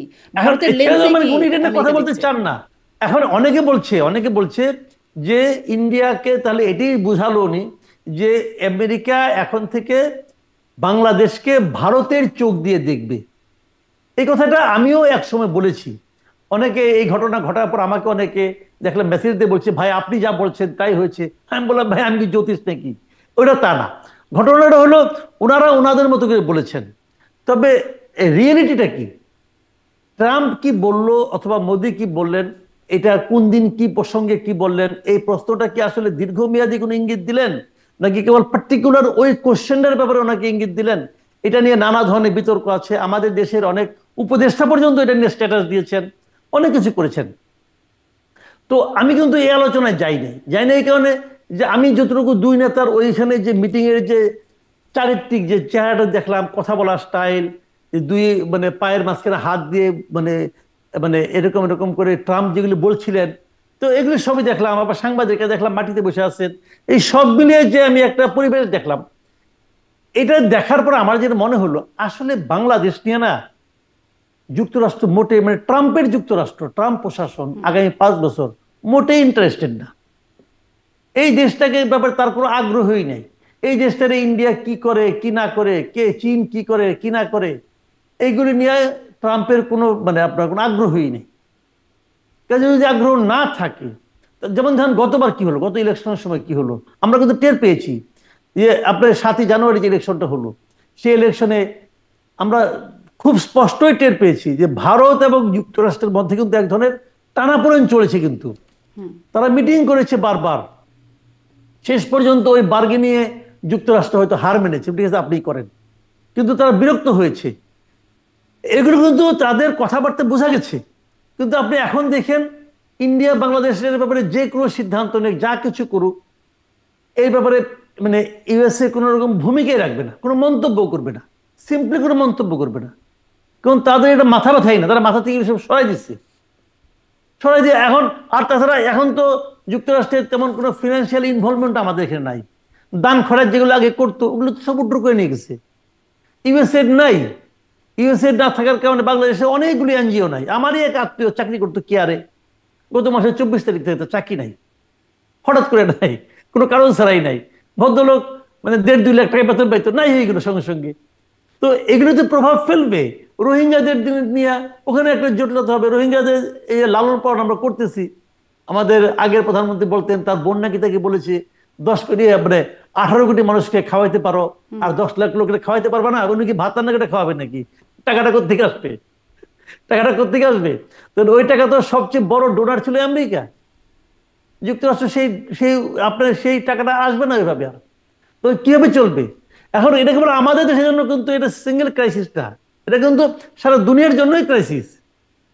ওনার ডাব্লিউএইচও থেকে প্রত্যাহার করে নেওয়ার ফলে অনেক বিশ্বের দেশে, অনেক দেশে, যে সমস্ত বিশেষ করে আফ্রিকান দেশগুলোতে অনেক ঝামেলা হবে কিন্তু। তো এখন সব মিলিয়ে কি হয় দেখেন। মানে তাহলে কি এরকম হবে যে ভারত আসলে কারণ আমরা বরাবর শুনেছি যে বাংলাদেশের নির্বাচনের কি হবে না হবে সেটা নাকি ভারতের উপর নির্ভর করে। ভারত ক্ষমতায় বসিয়ে দিচ্ছে বা ভারতের কাছে গ্যাস বিক্রি করে দেওয়া হচ্ছে। বিএনপি অভিযোগ করেছে আওয়ামী লীগকে বসিয়েছে ভারত, আওয়ামী লীগ অভিযোগ করেছে এরকম মানে অনেক কিছু। ভারতের একটা বিরাট সংশ্লিষ্টতা আমরা সবসময় শুনে আসছি।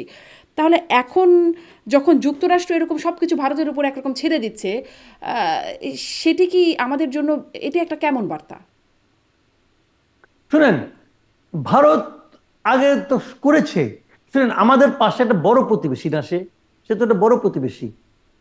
আপনার কুড়ে ঘরের পাশে যদি একটা 10 তলা বিল্ডিং উঠে, সেই বিল্ডিং এর ছায়া আপনার উপর পড়বে, আপনি ফিরতে পারবেন?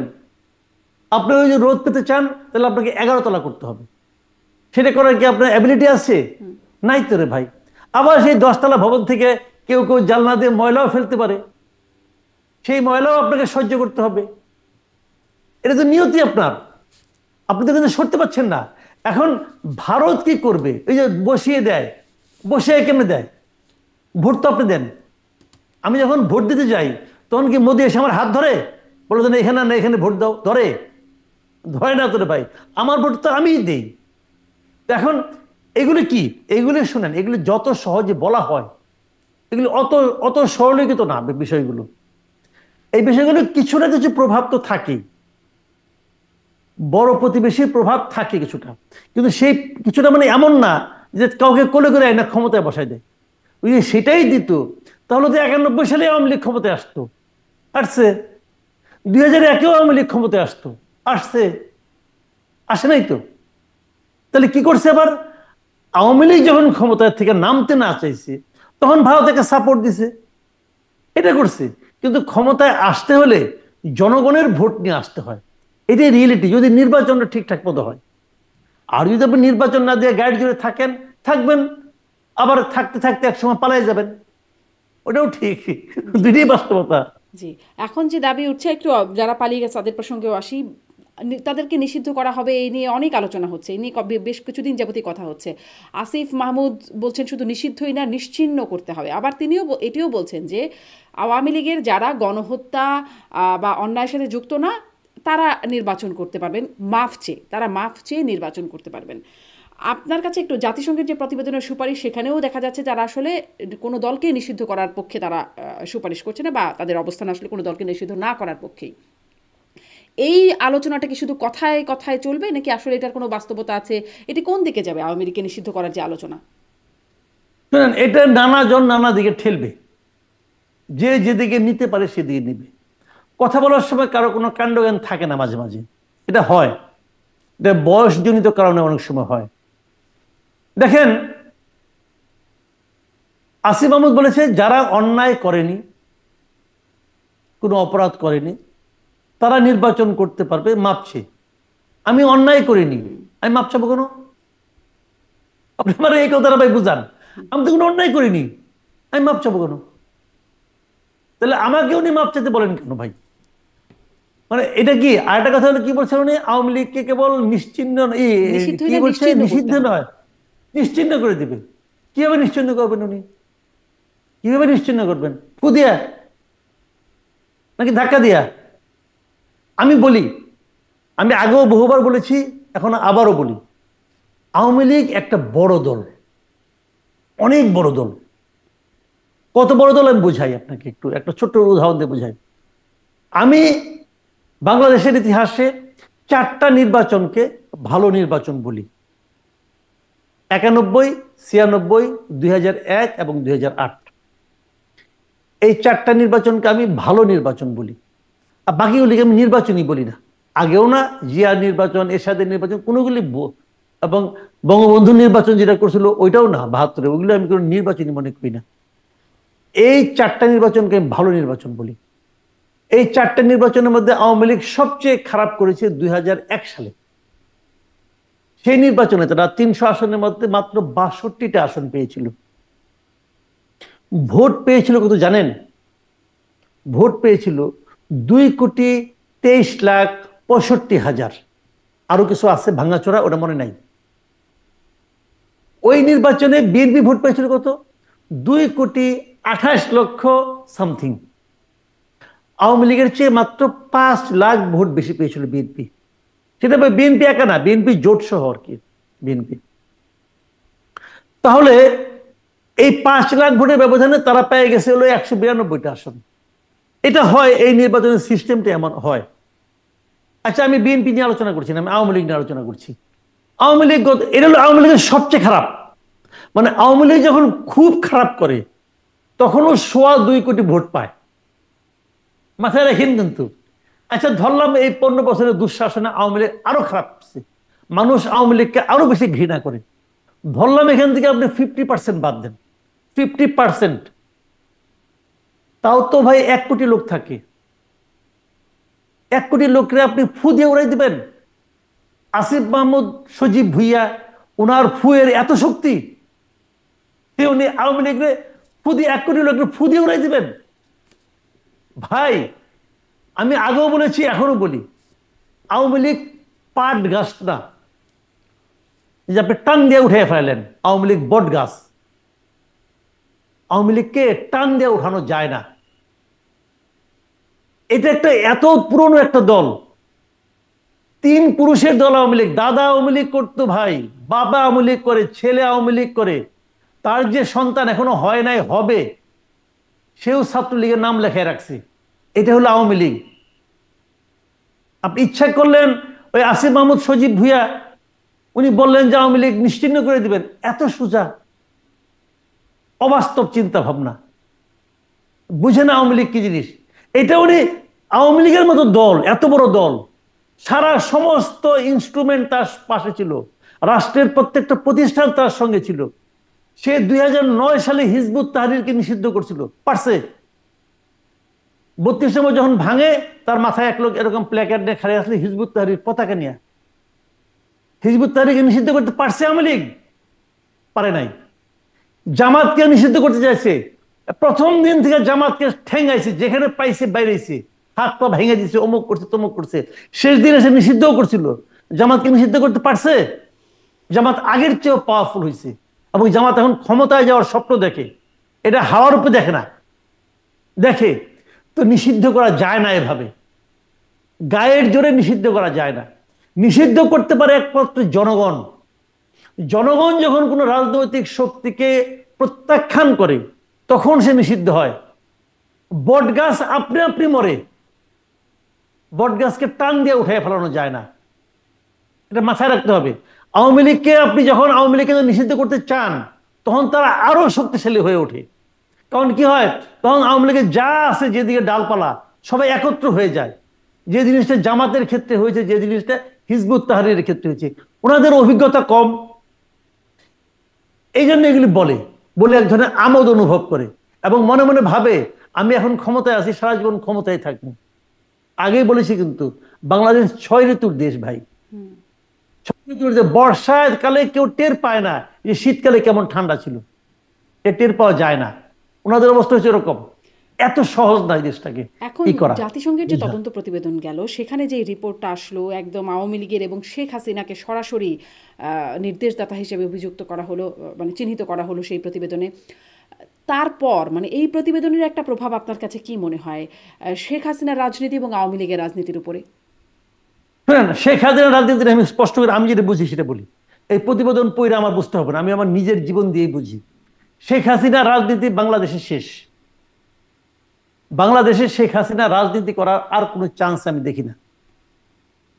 যদি কেউ শেখ হাসিনাকে কোলে করে এটা বসায়ও দেয়, তবু এই দেশের মানুষ তাকে মেনে নেবে না। কিন্তু আওয়ামী লীগের ভেতরে তারা কি শেখ হাসিনার বাইরে অন্য কাউকে ভাবছে? এটা তাদের ব্যাপার, তাদের সমস্যা। আমি মনে করি আওয়ামী লীগ যদি প্রকৃতপক্ষে রাজনীতিতে আবার ব্যাক করতে চায়, তাহলে তাদের এই করাপ্ট এবং ফেইল্ড, যারা নাকি ফেল করছে, তাদেরকে নিয়ে ভাবলে তাদের জন্য কষ্টকর হবে, অনেক কষ্ট হবে, এবং এই কষ্ট তারা পারবে না। আর শেখ হাসিনা তো অমর না, ওনার তো বয়সও হয়েছে ভাই। উনি আর কয় বছর টিকবেন আপনি বলেন? উনি কি আরো 500 বছর বাঁচবেন? বাঁচবেন না তো। কাজেই আর ধরেন 5 বছর 10 বছর, এই সময়ের মধ্যে আওয়ামী লীগ ঘুরে দাঁড়াবে, উনাকে নিয়ে আসা হবে না। বরঞ্চ শেখ হাসিনা যদি আসলে আওয়ামী লীগকে ভালোবাসত, ওনার উচিত ছিল ওনার নিজের থেকে ঘোষণা দেওয়া। আপনাদের বিদেশে কি হয়, ওয়েস্টার্ন ওয়ার্ল্ডে কি হয়, যখন দল হেরে যায়, দলের নেতৃত্ব কিন্তু দল ছেড়ে দেয়, বলে যে আমি ব্যর্থ হয়েছি। নিজের ব্যর্থতা স্বীকার করে তারা বলে নতুন নেতৃত্ব আসুক। আমাদের এখানে এই প্র্যাকটিসটা নাই। এটা শেখ হাসিনা তৈরি করতে পারতেন, উনি তো অবধারিতভাবে বাই ফেল। ওনার বলা উচিত ছিল আমি পারিনি, অতএব তোমরা নতুন নেতৃত্ব গড়ে তোলো। এই আহ্বান দিয়ে উনি যদি দলের সভাপতি পদ ত্যাগ করতেন, তাহলে দেখতেন নতুন লোক উঠে আসতো। নতুন লোক উঠে আসছে না কেন? তারা ভয় পাচ্ছে। আমরা যদি উঠতে চাই তাহলে শেখ হাসিনা তো মেনে নেবে না। শেখ হাসিনার অনেক টাকা আছে, তার যারা সমর্থক তাদের টাকা আছে, আমরা বিপদে পড়বো। তারা এই জন্য আসছে না। কালকে শেখ হাসিনা ঘোষণা দেখবেন আওয়ামী লীগের চেহারা চেঞ্জ হয়ে গেছে। আপনি কি কাউকে কেবল দেখেন শেখ আওয়ামী হাসিনা না, লীগের নেতৃত্ব নেবার মতো? আপনি কি মনে হয় কাউকে দেখেন যিনি হতে পারে? কারণ অনেক আওয়ামী লীগ নেতাদের সাথেও আমার এই প্ল্যাটফর্মে কথা বলার সুযোগ হয়। মানে কারোর সাথে কথা বলে, এমনকি অফিয়ারের কথাতেও আমার কখনো মনে হয় নাই যে শেখ হাসিনার বিকল্প আওয়ামী লীগ কাউকে ভাবছে। না, এটা তো আপনার মনে হবে না, কারণ আপনি যাদের সঙ্গে কথা বলেন তারা তো সবাই করাপ্ট লোক। শেখ হাসিনা খেলে গেলে হবে না তো, এগুলো সহজাইতে হবে। আপনি যে আওয়ামী লীগের শুনেন, আওয়ামী লীগটাকে ডুবাইছে কারা? শেখ হাসিনা। শেখ হাসিনা যত মন্ত্রী ছিল সবাই, শেখ হাসিনার যত আপনার কেন্দ্রীয় কমিটি ছিল সবাই মিলে, শেখ হাসিনার যত এমপি ছিল সবাই, যত লোক শেখ হাসিনা গত 5 বছর যত লোক এমপি হওয়ার চেষ্টা করছে, এরা সবাই মিলে আওয়ামী লীগকে ডুবাইছে। এদের সংখ্যা কত? এদের সংখ্যা বড় জোর 10,000। এদের সংখ্যা বড় জোর 10,000। আর আমি কি বললাম, আওয়ামী লীগের লোক করে, আওয়ামী লীগ করে কজন? 1 কোটির উপরে। তারা সিরিয়াসলি ভোট দেয় না, তারা সিরিয়াসলি আওয়ামী লীগ করে। এই 10,000 চলে গেলে কি লস? কোন লস নাই। এখন ওখান থেকে কে উঠবে এটা তো আপনি এখন তারা দেখতে দিবে না, এরা তো কাউকে দেখতে দিচ্ছে না।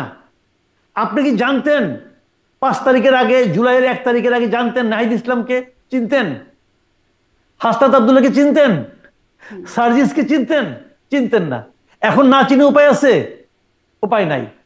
সময় মানুষকে নেতৃত্বের দায়িত্বে নিয়ে আসে।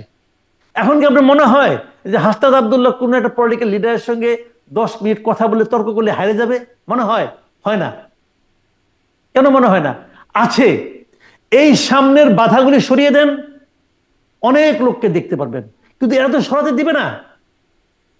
হাসান মাহমুদ দেখেন এরা কিভাবে লিডারশিপ আপনার দাবি করে দেশ থেকে পালিয়ে আসছে। এতগুলি নেতা কর্মীকে অরক্ষিত অবস্থায় রেখে তারা দেশ থেকে পালিয়ে গেছে।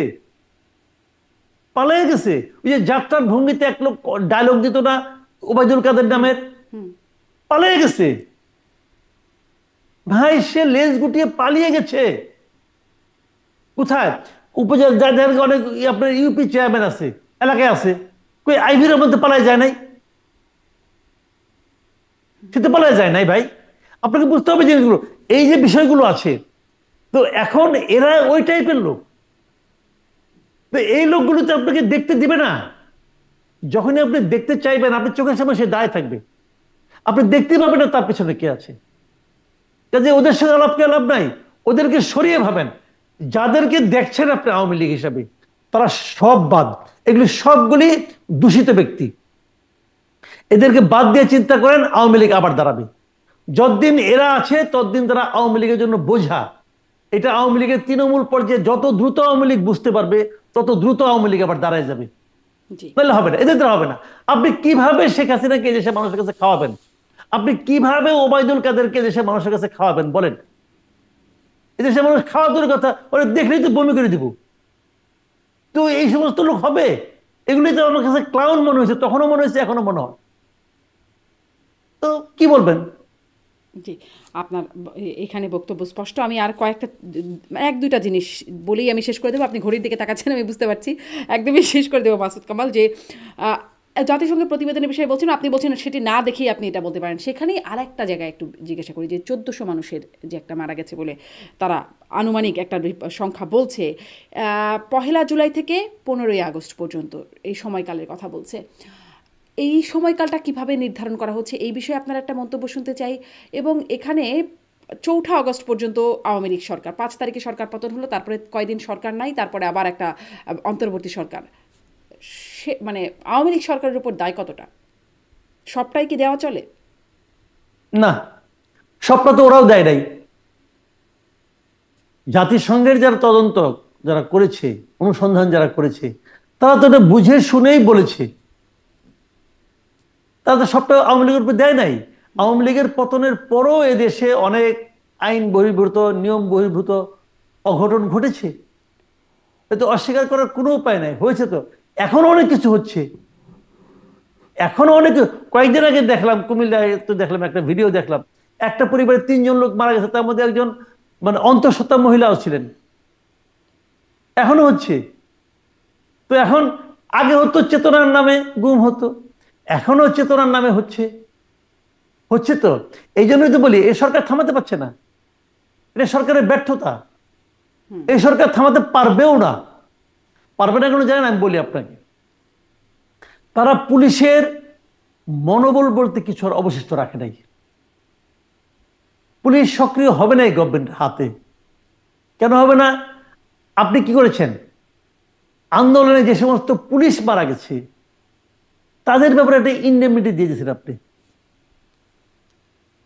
তারপরে আপনি আশা করবেন এই পুলিশ আপনার জন্য মাঠে নামবে? নামবে না, নামবে না। দেখাবে নামছে, নামবে না। কারণ তারা তো জানে আজকে সে মারা গেলে তার ইন্ডেমনিটি, তার কোনো বিচার হবে না। সে কেন নামবে? মামলা হয়েছে ওইগুলি কোনো একটাও? পুলিশ ঠিক আছে, মারা গেছে রে ভাই, একটা দুটো তো মারা যায় না, মারা গেছে তো। কোনো মামলা হয়েছে? আপনি মামলা কইরা পরে আপনি ব্যবস্থা করতেন কিছু একটা। মামলাই করা যাবে এখন না, বলছেন স্বরাষ্ট্র মন্ত্রণালয়ের যে নির্দেশনা, তাতে মামলাই বলা হচ্ছে মামলাই করা যাবে না। করা যাবে না। এটা পৃথিবীর কেউ মানবে? পৃথিবীর কেউ মানবে না। আমি বলবেন যে না, আমরা বিপ্লব করেছি, বিপ্লব আইন মেনে হয় না, বিপ্লব সংবিধান মেনে হয় না। হ্যাঁ বলেন, আমার কোনো আপত্তি নাই। বিপ্লব সংবিধান মেনে হয় না, ঠিক আছে। তো বিপ্লবের পরে তো হয়। আপনি তো বিপ্লবের পরেও সংবিধান মানেন না, মানেন না তো। তাহলে কি হবে? আপনি করেন নাই অনেক কাজ, আকাম কুকাম করেন নাই। আপনি পুলিশের বিরুদ্ধে মামলা করেছেন, পুলিশকে যে অর্ডার করছে গুলি করার জন্য, তাকে ধরছেন আপনি। এই ওবায়দুল কাদের দেশ ত্যাগ করে গেছে কবে বলেন? 1 মাস 1.5 মাস ছিল এই দেশে। কার বাসায় ছিল আমি জানতে চাই। আপনি জানতে পারছেন এ পর্যন্ত? কেন জানতে পারলাম না? আমি এই দেশের নাগরিক হিসেবে জানতে পারছি সে কার বাসায় ছিল? আমি জানি না। সেনানিবাসে অনেক লোক ছিল, 60 জন 70 জন ছিল, নাকি 600 ছিল, জানি না। কারণ নাম জানতে পারছেন কে কে ছিল? পারেন নাই। তাদেরকে কে বিদেশে পাঠালো আপনি জানতে পারছেন? পারেন নাই। এগুলো কোন সরকারের আমলে হয়েছে? ইউনূস সরকারের আমলে হয়েছে। দায়িত্ব ইউনূস সরকারের উপর আসবে না? আসবে তো। এই দায়িত্ব তাকে নিতে হবে। টুডে অর টুমোরো তাদেরকে এই দায়িত্ব নিতে হবে। কোনো কিছুই হারিয়ে যায় না, তো তখন তারা কি জবাব দিবে? কিছু জবাব দিতে পারবে না। তো এইগুলো হলো রিয়েলিটি। তো আপনার আপনার কি সামনে মনে হয় এখানে ইলেকশন একটা আসছে। সরকারের গ্রিপ নাই বলে সরকার এটা পারলো না? মানে সেনাবাহিনী যাদেরকে দিল তাদেরকে ধরলো। আমার এই অনুষ্ঠানে সাবেক স্বরাষ্ট্র উপদেষ্টা ব্রিগেডিয়ার সাখাওয়াত হোসেন তিনি বলেছিলেন যে দুজন সাবেক আইনমন্ত্রী এবং সালমান এফ রহমান, আনিসুল হক আর সালমান এফ রহমান দুজনকে হস্তান্তর করেছেন, দুজনকে গ্রেপ্তার দেখিয়ে একটা প্ল্যাটফর্ম একটা সাজিয়ে সেটার উপরে গ্রেপ্তার দেখিয়ে তাদেরকে আটক করা হয়েছে এবং তারা কারাগারে আছেন। আর যারা চলে গেলেন তাদেরকে তারা কারা সেটা আপনিও বলছিলেন, আসলেই তাই, আমরা জানি না কারা। এটা কি আসলে সরকারের গ্রিপ নাই বলে এরকম হচ্ছে, নাকি সরকারের যোগ সাজসে এই বিষয়গুলো হয়ে যাচ্ছে, মানে যারা ভাই চলে এটা আমি যাচ্ছে? বলতে পারবো না। সরকারের মধ্যে ছিলেন আমাদের এখনো আছেন সাখাওয়াত সাহেব, উনি বলতে পারেন নাই। আমি তো দূরবর্তী এলাকার একজন, দূরবর্তী দ্বীপের একজন মানুষ, আমি কি করে বলবো কেন হয়েছে? এটা বলে আবার কোন বিপদে পড়বো, কিন্তু ওই ঝামেলায় আমি যাব না। আমি খালি এটুকু বলবো, কিছু একটা ঘটেছে যা দেশের মানুষ জানে না। হুম। এখন দেশের মানুষ না জানাটাও আমি মনে করি আমাদের জন্য একটা, আমাদেরকে প্রতারণা করা হয়েছে, আমাদেরকে ঠকানো হয়েছে। আমি এই কথাটা বলবো খালি এইটুকু। আমার জানার অধিকার আছে, আমি জানতে চাইতে পারি, আমাকে জানানো হয়নি, কেন জানানো হয়নি এই প্রশ্নটা আমি করবো। এবং আলটিমেটলি আমি কিন্তু দায় দেব ডক্টর ইউনূসকে, কারণ আমি তো ক্ষমতায় বসেছি ডক্টর ইউনূসকে। কারণ ডক্টর ইউনূসের কেন অমুকের উপর, এর উপর, বি এর উপর, সি এর উপর তার কন্ট্রোল নাই, এটা তো তার ব্যাপার, এটা তো আমার ব্যাপার না। উনি তো বলেন নাই আমার কারোর কন্ট্রোল। উনি কি বলেছেন এর মধ্যে একবার বলছেন যে আমার কথা এ শুনে না, আমার কথা বি শুনে না? কখন বলছেন উনি? বলে নাই তো। না বলা মানে কি? ওনার সবার উপরে কন্ট্রোল আছে। তাহলে আমি উনাকেই দায়ী করব যে উনি জানেন কিন্তু জানাচ্ছেন না। আমি তো অন্য কারোকে দায়ী করবো না, আমি আলাদা আলাদা ভাবে বলবো কেন? এবং আপনি আমাকে এই কথাটা বলেন রে ভাই, এই যে ওবায়দুল কাদের 1 মাসের বেশি সময় কার কাছে ছিল? আমাদের এই কথাগুলি জবাব দেন। সবাই বলতেছে ছিল, সিলেটের এক জায়গায় ছিল। তার মানে জায়গাটা কিন্তু আরো ন্যারো হয়ে আসলো, সিলেটের। তার নামটা বলেন না কেন? তার মানে সে পাওয়ারফুল কেউ, অথবা সেই গভর্নমেন্টের ক্লোজ কেউ, অথবা এই গভর্নমেন্টেরই কেউ, কে জানে, কোনো উপদেষ্টা পারি কিনা কে জানে, বলতে পারবো না। তাহলে তার নাম কেউ বলে না কেন? তো এইগুলি করবেন আর বলবেন আমরা ট্রান্সপারেন্ট গভর্নমেন্ট, আর বলবেন আমাদের উপর আস্থা রাখেন। কে রাখবে আপনার উপর আস্থা? আমি একটা বলে শেষ করি, আপনি আরো প্রশ্ন করেন না, আমি শেষ করে দিই। একটা শেষ প্রশ্ন বাকি আছে, শুধু একটাই প্রশ্ন করব। জি শেষ, আপনি শেষ করেন, বলেন। তারপর আমি একটাই প্রশ্ন করব।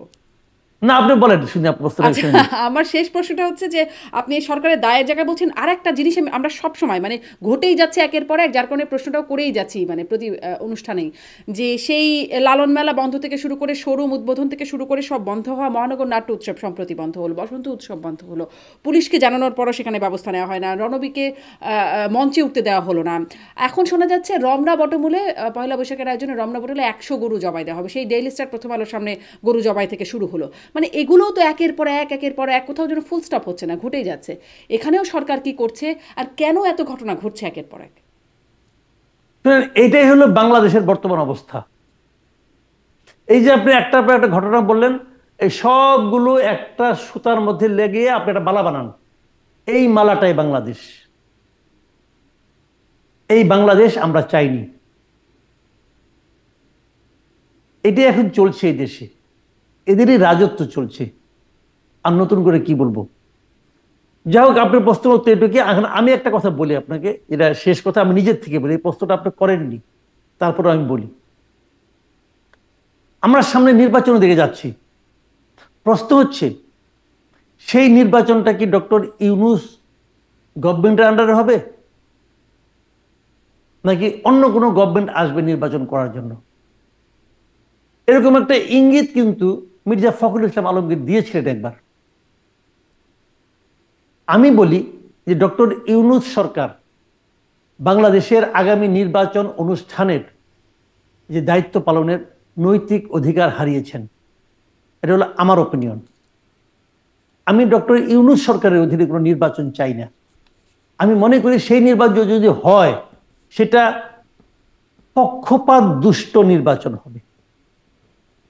আমরা এত যে আন্দোলন, গত 17-18 বছরের আন্দোলনের মূল বক্তব্যটা কি বলেন তো? মূল বক্তব্যটা হলো আমরা একটা তত্ত্বাবধায়ক সরকারের অধীনে, একটা নির্দলীয় নিরপেক্ষ তত্ত্বাবধায়ক সরকারের অধীনে আমরা একটা নির্বাচন চাই। তত্ত্বাবধায়ক সরকারের মূল কনসেপ্টটা কি? মূল কনসেপ্টটা হলো নির্বাচনের সময় এমন একটা সরকার থাকবে যে সরকারটা নিজেরা সেই নির্বাচনে প্রার্থী হবেন না, অথবা যারা প্রার্থী হবেন তাদের কারো প্রতি সেই সরকারের কোনো প্রত্যক্ষ অথবা পরোক্ষ সমর্থন বা ভালোবাসা থাকবে না। আমার বিবেচনায় এটাই হলো তত্ত্বাবধায়ক সরকারের মূল কনসেপ্ট। সেই কনসেপ্ট থেকে ডক্টর ইউনূসের সরকার দূরে সরে গেছে। আর বড় প্রমাণ হলো যে ডক্টর ইউনূস নিজেই ফিনান্সিয়াল টাইমসের কাছে যে পডকাস্ট, তাদের যে পডকাস্টে যে সাক্ষাৎকার উনি দিয়েছেন, সেখানে উনি স্পষ্ট করে বলেছেন যে ছাত্রদের রাজনৈতিক দল করার জন্য উনি উৎসাহ দিয়েছেন। উনি যে দলটা করার জন্য উৎসাহ দেন, সেই দলের প্রতি ওনার কি কোনো ফিলিংস কাজ করবে না? করতে তো বাধ্য। হ্যাঁ, উনি তো সেটাও বলেছেন যে উনি উৎসাহ দিচ্ছেন, সুযোগ দিচ্ছেন, এবং তিনি বলছেন যে তারা যদি এটি না নেয় তাহলে এটার ফসলটা অন্যরা নিয়ে চলে যাবে। গুড। তাহলে সেই দলটা যদি নির্বাচনে আসে, তাহলে সেই নির্বাচনে আসার জন্য যে দলটা আসলো, সেই দলটার প্রতি ওনার যে ফিলিংসটা, এটা কি প্রকাশিত নয়? প্রকাশিত, গোপন তো কিছু নাই, এটা প্রকাশিত। মাঠ পর্যায়ের সমস্ত কর্মকর্তা, প্রশাসনে যারা আছে, তারা কি জানবে না এই দলটার প্রতি ডক্টর ইউনূসের এক ধরনের প্রশ্রয় আছে? তারা কি জানবে না এই দলটার প্রতি প্রশাসনের এবং মন্ত্রী পরিষদের, উপদেষ্টা পরিষদের এক ধরনের প্রশ্রয় আছে? জানবে। তাহলে সেই নির্বাচনটা কি অবাধ এবং নিরপেক্ষ হবে? হওয়া নিয়ে কি প্রশ্ন করার সুযোগ থাকবে না? আমি জানি না আর কেউ প্রশ্ন করবেন কিনা, আমি করব। তাহলে আপনি বিকল্প কি আমরা কি দেখেন? ছোট্ট মানুষ? হ্যাঁ, আপনি কি বিকল্প দেখেন? মানে ডক্টর ইউনূস সরকারের বিকল্প কি আবার নির্বাচনের আগে? নির্বাচনের সময়, নির্বাচনের 3 মাস আগে নতুন একটা তত্ত্বাবধায়ক সরকার আসবে, একদম নির্দলীয় নিরপেক্ষ তত্ত্বাবধায়ক সরকার আসবে, এবং তত্ত্বাবধায়ক সরকার কিভাবে গঠিত হবে সেই ফরম্যাট তো দেওয়াই আছে। নতুন যে প্রস্তাবিত কমিশন তারা বলবে, এবং তার মাধ্যমে নির্বাচন হতে হবে। মানে ফরম্যাট কি ডক্টর ইউনূস সংবিধানে যেই ফরম্যাট আছে একটা সেইভাবে? নতুন যেটা হচ্ছে এটা, হ্যাঁ, ওই ফরম্যাট তো অন্য যে ফরম্যাটই হোক, ফরম্যাট কি হবে আমি জানি না, হ্যাঁ, ফরম্যাট কি হবে আমি জানি না, কিভাবে কি হবে তাও আমি জানি না, কিন্তু ডক্টর ইউনূসকে আমি নিরপেক্ষ মনে করি না, এটা আমি জানি। স্পষ্ট। জি, অনেক ধন্যবাদ মাসুদ কামাল। দেখা যাক সামনে এই বিষয়ে কি হয়। অনেক ধন্যবাদ আপনাকে, অনেকটা সময় দিয়েছেন আপনি। ধন্যবাদ মাসুদ কামাল যুক্ত হবার জন্য। Thank you.